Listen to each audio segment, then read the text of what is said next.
I mori levën e videolojës 11 vjeçari vret babain me armë.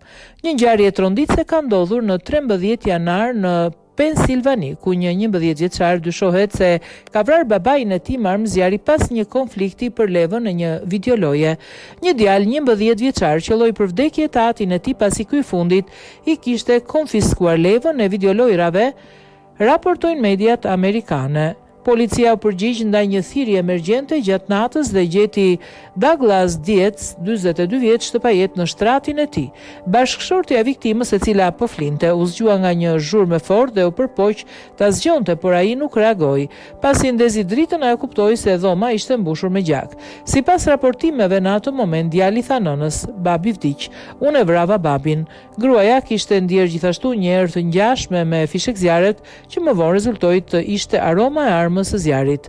Hetimet paraprake tregojnë se fëmia kishte gjetur çelsat e armës së mbyllur ndërsa kërkonte konzolën e konfiskuar. Ai më pas mori armën e mbushi dhe e qelloi babain e tij. 11 vjeçari ndodhet aktualisht në paraburgim policor dhe autoritetet kanë refuzuar lirimin e tij me kusht. Hetimet për zbardhjen e plotë të ngjarjes vijojnë.